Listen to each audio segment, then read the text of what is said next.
Assalamu alaykum wa rahmatullahi wa barakatuhu, chers frères et sœurs.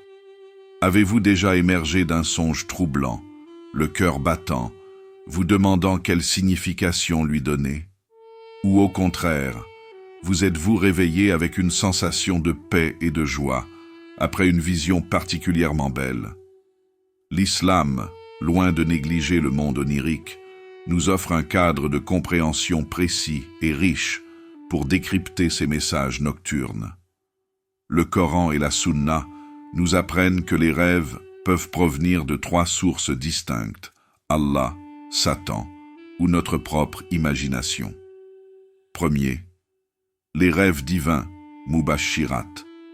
Quand Allah nous parle, les rêves divins, appelés Mubashirat en arabe, sont de véritables messages d'Allah, porteurs de bonnes nouvelles, de guidance ou d'avertissement. Ils sont souvent symboliques, nécessitant une interprétation pour en saisir le sens profond. Exemple dans le Coran et la Sunna. Le prophète Ibrahim, alayhi salam. Allah lui a ordonné en songe de sacrifier son fils Ismaïl, alayhi salam. Ce rêve, d'une clarté absolue, était un test de foi et d'obéissance. Le prophète Youssouf, alayhi salam, il a vu en songe 11 étoiles, le soleil et la lune se prosterner devant lui. Ce rêve symbolique annonçait sa future grandeur et l'élévation de sa famille.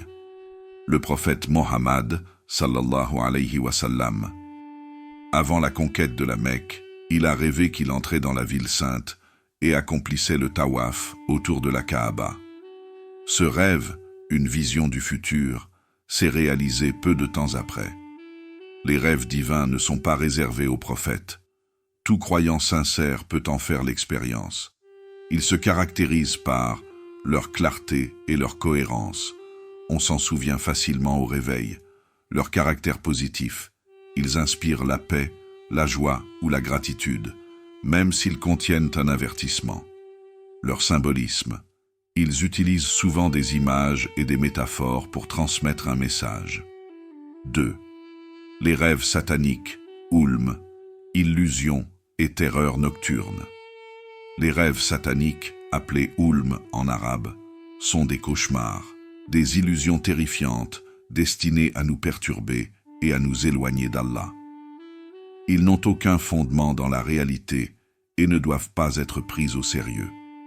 Le prophète, sallallahu alayhi wa sallam, nous a mis en garde contre ces rêves et nous a conseillé de réagir de la manière suivante en cas de cauchemar. Chercher refuge auprès d'Allah. Dire « A'udhu billahi minan shaytani rajim » Je cherche refuge auprès d'Allah contre Satan le lapidé. Cracher symboliquement sur sa gauche. Ce geste symbolique vise à repousser l'influence de Satan. Se tourner de l'autre côté du lit, changer de position pour perturber la présence de Satan. Éventuellement, se lever et prier une raka'a, renforcer son lien avec Allah et retrouver la sérénité. Ne pas raconter le cauchemar, éviter de propager la peur et l'angoisse. Les rêves sataniques se reconnaissent à leur caractère terrifiant et angoissant. Ils provoquent la peur, le stress et l'anxiété. Leur incohérence et leur absurdité. Ils sont souvent illogiques et difficiles à raconter. Leur but de nous perturber, ils visent à nous décourager, à nous faire douter ou à nous faire peur. 3. Les rêves issus de l'imagination, hadithun nafs, le reflet de nos pensées. Les rêves issus de l'imagination, appelés hadithun nafs en arabe, sont des rêveries, des projections de nos pensées, de nos désirs et de nos préoccupations. Ils sont souvent influencés par nos expériences de la journée et n'ont pas de signification particulière.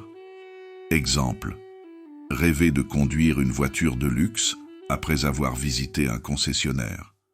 Rêver de tomber dans le vide après avoir regardé un film d'action. Rêver de réussir un examen après une période de révisions intenses. Ces rêves se caractérisent par leur caractère flou et imprécis. On les oublie vite au réveil. Leur lien avec nos préoccupations, ils reflètent nos pensées et nos émotions du moment. Leur absence de signification particulière, ils ne nécessitent pas d'interprétation. Conclusion. L'importance de l'interprétation. Comprendre la nature des rêves est essentiel pour les musulmans. En apprenant à distinguer les messages divins des illusions sataniques et des rêveries, nous pouvons tirer profit de nos songes et nous protéger des influences néfastes. L'interprétation des rêves est un art subtil qui demande du savoir, de l'expérience et une connexion spirituelle profonde.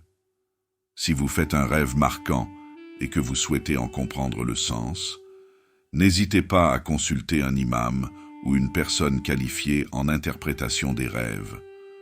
Qu'Allah nous accorde des rêves bénéfiques et nous guide vers la vérité. Amin.